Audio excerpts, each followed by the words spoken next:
दादा नाव सांग तुझं. नितीन नंदू पाटील. आणि कितवीला आहेस तू आता? 10वीला. रोज किती? रोज किती किलोमीटर तरी चालवत येतोय? तो रोज का? अच्छा अच्छा. किती दादा रोज किती किलोमीटर चालवत येतोय? 4 किलोमीटर. जायचं आणि चालून जायचं. रोज 8 किलोमीटर दादा चालवत येतोय. 10वीला आहे आणि आपल्या शहरामध्ये 10वी असली तर किती गाजावाजा, किती मोठेपणा आणि किती ती काळजी आई वडील सोडायला आणि त्यांना हे विचार करणारी गोष्ट आहे. आणि खरे महाराष्ट्रातले IPS IAS अधिकारी जर बघितला तर मोस्टली अशा ठिकाणचेच आहेत की त्यांना शिक्षणाची कळकळ आहे, शिक्षणाच्या पूर्ण सुविधा न मिळालेली अधिकारी झालेले. खरोखर दादा तुला हॅट्स ऑफ की तू ऑल द बेस्ट. तुला ऑल द बेस्ट 10वीसाठी, भविष्यासाठी तुला ऑल द बेस्ट. बाय. पहिले 2 वर्ष होती आणि आता आता लग्न झालं. 2 मुलं आहेत. दोन मुलं आहेत. प्रवासात अनेक आई आम्हाला भेटलेले आहेत की खास दळण्यासाठी त्यांना या पायवाटेनं जावं लागतं आणि यावं लागतं. घरी फक्त आई आणि त्यांचे मिस्टर आहेत आणि मुलं हे मुंबईत असतात. हो, मुलगा आणि मुलगी पण आहे, सून आहे त्यांना. तर जीवनमान बघा, एक मुंबईत आर्थिक हे करण्यात ते जातात जिथं सुख सुविधा सगळ्या आहेत. तर काकींनी पण मुंबईत राहून आलेले आहेत. तर त्यांच्या गावाकडची ओढ आणि गावातलं प्रेम हे फक्त गावातच मिळते हे त्यांना चांगलं माहिती आहे. त्यामुळे त्यांनी आपल्या गावात येऊन कितीही त्रास होते, आपलं गाव ते आपलं गाव हे त्या काकींच्या बोलण्यातून आणि त्यांच्या चेहऱ्यातून, अनुभवातून दिसतंय.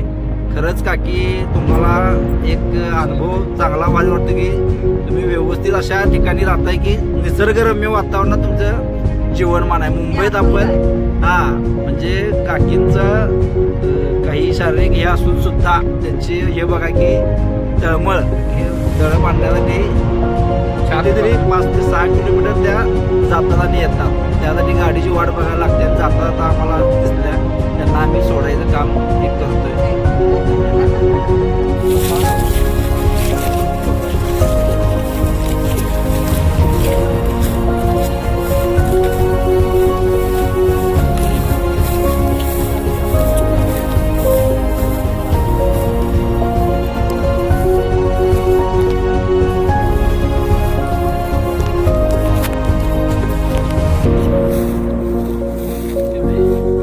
आम्ही आलोय शाहूवाडी तालुक्यातल्या एका घनदाट जंगलात, जिथे आमची बाजीनानांना मंदिराचा जीर्णोद्धारासाठी आम्ही इथं आलोय. येताना गहू रेड्यांचा पण इकडं वावर खूप मोठ्या प्रमाणात होता. नानाने नुकताच गव्हा बघितला होता. मी मागं होतो पूर्णपणे. नाना म्हणत होते ह्या ह्याच्यात काम करायचं आहे नानांना. खरंच लोकांची श्रद्धा आणि जंगलच्या सानिध्यात राहणाऱ्या लोकांना किती अडचण येते हे यातून खरंच समजते. आपण शहरात खूप सुखसुविधेनं राहतो, इथं लोक कशी राहतात हे खरोखर त्यांनाच माहिती.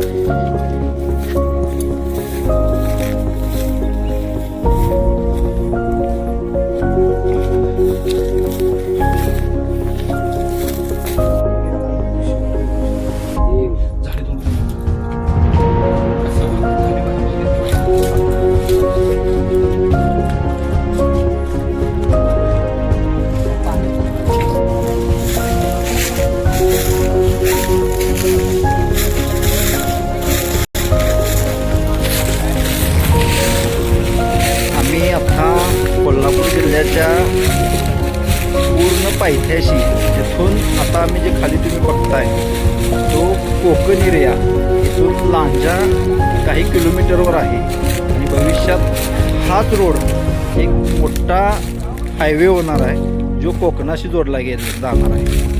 तर हाच घाटचं एक विहंगम आणि सुंदर असं दृश्य तुम्ही आता बघू शकताय.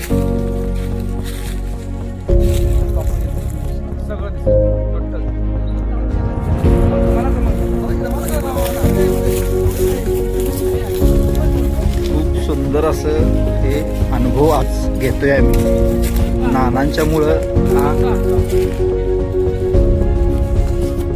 चढताना खूप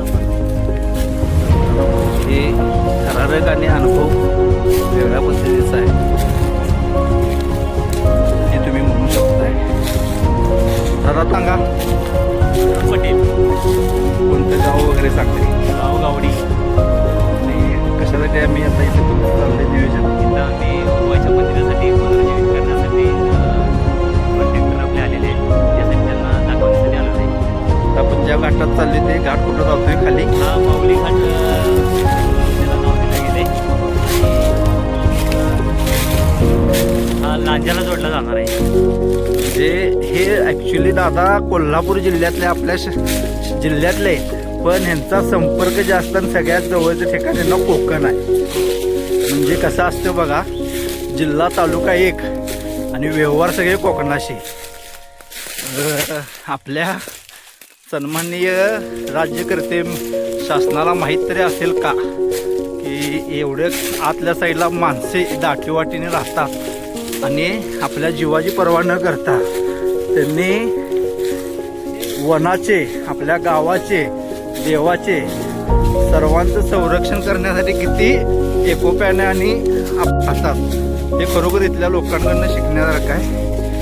आपण शहरी माणसं किती सुखसुविधेत राहतो त्याचा प्रत्यय आपल्याला आता इथं तुम्ही बघितला असाल.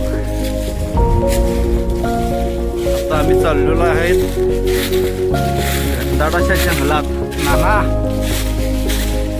बोला 4 शब्द. अगदी 50 किलोमीटरच्या अंतरावर अशा पद्धतीचं जग असू शकतं. जरा का रस्त्याला खड्डा पडला की आपण रस्त्यावर नाही जाऊ शकतो.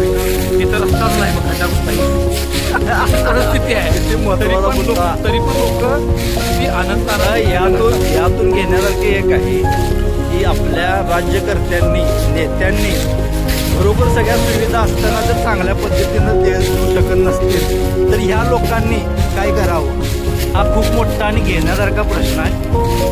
हा काही मला नाना या वार्तेत एक सांगूच वाटते की नेते लोक फॉरेनला जातात आणि म्हणतात फॉरेन असं आहे तसं आहे. मग त्यांच्या पद्धतीने इथं का आपली योजना होऊ शकत नाही. मग तुम्हाला फॉरेनला जायची गरजच राहणार नाही. जर खरोखर भारतामध्ये, महाराष्ट्रामध्ये, आपल्या शहरामध्ये, जिल्ह्यामध्ये जर या सोयी उपलब्ध करून दिल्या, रस्ते व्यवस्थित करून दिले तर खरोखरच आपल्याला परदेशाचे लोक इथं बघायला नक्कीच येतील. खरंच खूप सुंदर आणतोय या ठिकाणी बघू शकताय. पूर्ण म्हणजे पूर्ण घनदाट जंगलात आम्ही आज प्रवास करतोय. सकाळी 6ला आम्ही निघालेलो होतो कोल्हापूरमधून. माझे लाडके नाना मला न्यायला आले होते. बाजार गोगाव मार्गे घाट करत करत करत ह्या कोल्हापूर जिल्ह्याच्या शेवटच्या गावात येऊन कोकणातल्या पायवाटेतून आम्ही कोकणात प्रवेश केलेलाच आहे. खरंच एक रोमहर्षक आणि वेगळा अनुभव आज घेतोय. बघू शकता पूर्ण घनदाट या ठिकाणी गौरेडे आणि आपला रानडुकरांचा खूप मोठा त्रास या जंगलात वावर असतो.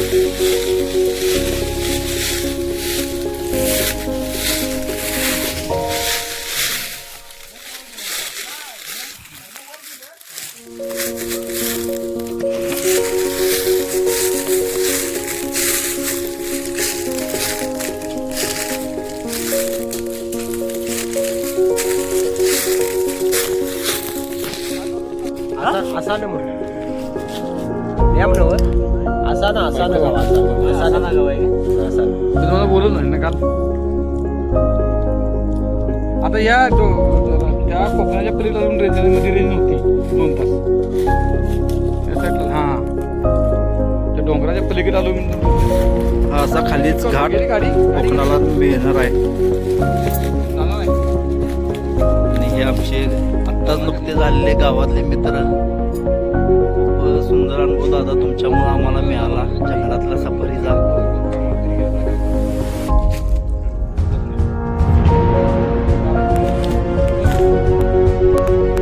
पूर्ण दरीच्या कॉर्नरलाच आपण बरोबर थांबलेलो आहे.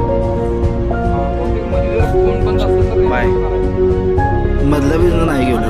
हा विशाळगड हा तेच तेच हा आपण बघतोय समोर विशाळगड या गावापासून खूप जवळचं अंतर आहे, पायवाट आहे याला. आणि खरंच दरीच्या नंतर हा विशाळगड येतो. हा दिसतोय समोर तो हा सगळा विशाळगड आहे.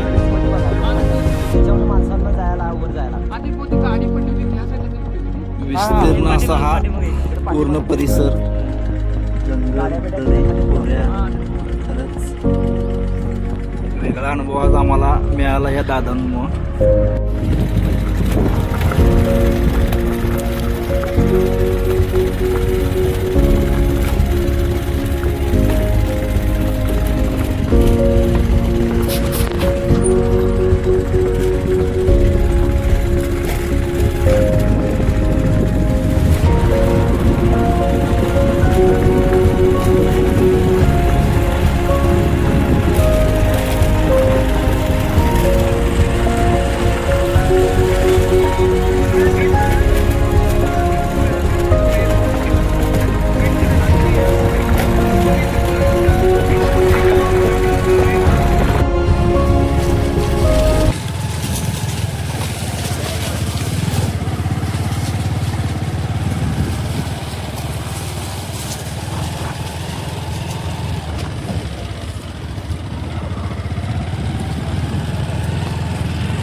तिथे आले असेल किती वर्ष झाले मामा तुमचं वय आता?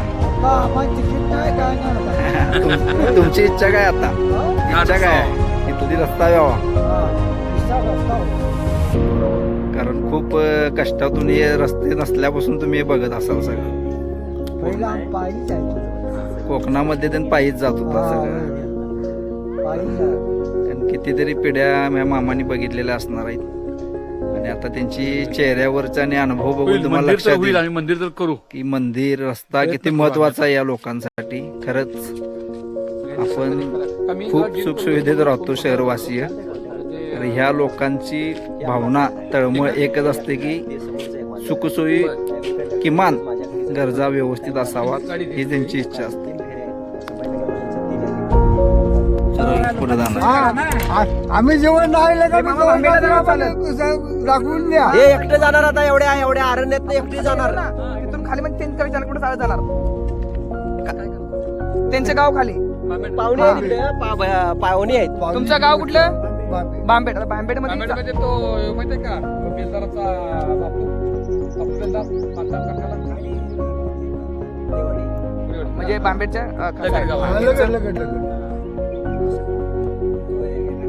नाही मी कचरा नाही मंदिराचं काम करणार आहे. मंदिर आहे ना उभवायचं आपलं ते मंदिर आहे ना, मंदिर. हे बांधणार आहे. मंदिराचं काम बांधणार आहेत ते. कोल्हापूरवरून आलेत आम्हाला उठवाय 7 वाजता आमच्या गावडीत आलेत ते. म्हणजे किती लवकर आलेत बघा ते. म्हणजे मी जाणार 8ला, मी 11ला पोहोचतो. आता तुम्ही इथून चालत पाण्याची बाटली बिटली घेतली काय? हा एकटे झाले जातो आणि कोण सांगते आणता येत नव्हतं. हा ते तर झालं मुंबईला. तर लवकर जायचं आहे उन्हात ना आता. होय हाय पण तरी एकटा माणूस कसं आहे काय एकटा नाही दुसरं आहे. हे मंदिर बांधणार आहे ते उगवायचं. तुम्ही येताना वर बसता ना हा ते मंदिर. याला अजून लय शासनाचा निधी कमी पडेल तो. हा. नाही होणार नाही, मंदिर परत, होणार. पण ते निधी बिधी आता उगवायपर्यंत बघू की. काय नाही, हाय जाते ट्रॅक्टर जातो. मामा नाव काय तुमचं? तुमचं मामा हे आमच्या हे गावाला. गावात त्यांना सोडायला निघालेत निम्या हो काय? पावाचं. सांगते पहिले ओळख. ओळख आहे ना. होय काय? म्हणून जोडीला ते त्या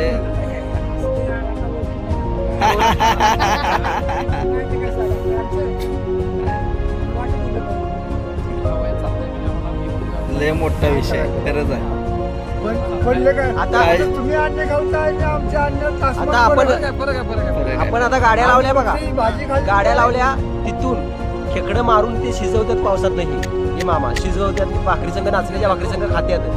अजून कणकणीत आणि त्या- तिथं ढोरं घेऊन जातात पावसातून फुल पाऊस असतो त्या आता टायमाला. मंदिर बघितलंय का नाही तिथं कायमचं तिकडं काय म्हणजे तिकडे तिथून ते मंदिर बांधण्यात निवाऱ्याला बाळला बाबा हा. चला मामा काळजी घ्या शिस्तीत चला हा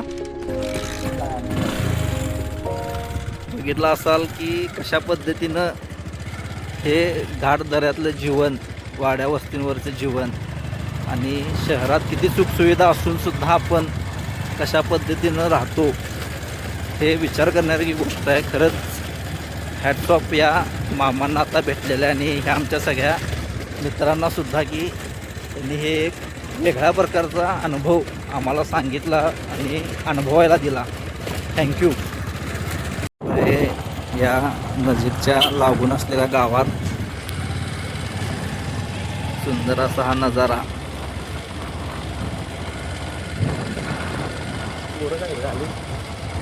पोरं शाळेत निघाले.